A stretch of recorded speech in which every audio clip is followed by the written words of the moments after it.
A 70 centimeter, 10 centimeter, 30 centimeter plastic box has mass of 2500 gram. Find the density of the plastic. ये एक plastic box है जिसकी एक side 70 centimetre की है, एक साइड 10 सेंटीमीटर की और एक साइड 30 सेंटीमीटर की। किसी बॉक्स का वॉल्यूम निकालना हो तो इन तीनों साइड्स को मल्टीप्लाई किया जाता है।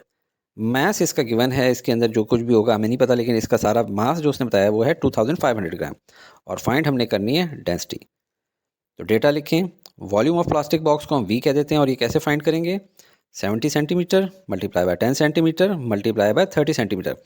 3 डायमेंशनल चीज़ है तो इसकी तीनों साइड्स को मल्टीप्लाई करके इसका वॉल्यूम आ जाएगा। तो ये होगा 70 मल्टीप्लाई बाय 10 मल्टीप्लाई बाय 30 से वैल्यू आई 21,000 और चूंकि 3 दफ़ा सेंटीमीटर मल्टीप्लाई हो रहा था तो वो हो गया centimetre cube. Mass of plastic box हमें गिवन है m is equal to 2500 grams. Density of plastic box find करनी है। सोल्यूशन की तरफ चलें। Density is equal to mass पर यूनिट वॉल्यूम। अब इसके सिंबल्स नोट कर लें, डेंसिटी का, मास का और वॉल्यूम का। अब मास की वैल्यू इसमें नोट कर लें, 2500 ग्राम्स के अंदर ही हमने लिखी है और वॉल्यूम हम लोगों ने लिखा है 21,000।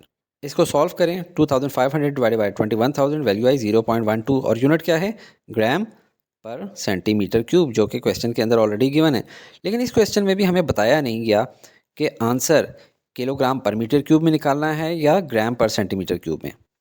बुक ने यहीं तक सॉल्व किया है, लेकिन अगर पेपर में आपको आए तो आपने ऐसा यूनिट तक पहुंचाना है जो कि केजी में आती है। तो अगर इसको केजी बनाना है यानी के साथ में मल्टीप्लाई करना है, के की वैल्यू होती है 1000, तो अगर 1000 से मल्टीप्लाई करेंगे तो 1000 से डिवाइड भी करेंगे। और सेंटीमीटर क्यूब, सेंटी की वैल्यू होती है 10⁻², तो 10⁻² इंटू मीटर होल क्यूब इस तरह करके लिख देंगे। अब हम लोगों ने 10⁻² मीटर का होल क्यूब लेना है, तो देखें 10⁻² का होल क्यूब होता है 10⁻⁻6 और मीटर का होल क्यूब मीटर क्यूब।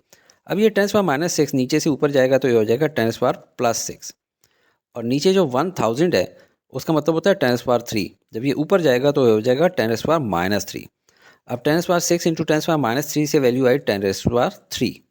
अब ये 10⁻3 लेफ्ट साइड पे 0.12 से मल्टीप्लाई होगा तो वैल्यू बन जाएगी 120 और यूनिट किलोग्राम पर मीटर क्यूब ऐसा यूनिट में आ गया। बुक के अंदर यहाँ तक आंसर था, लेकिन अगर पेपर में ये ना कहा जाए कि ग्राम पर सेंटीमीटर क्यूब में निकालना है तो फिर आप ऐसा यूनिट तक पहुँचाएँ अपने आंसर को।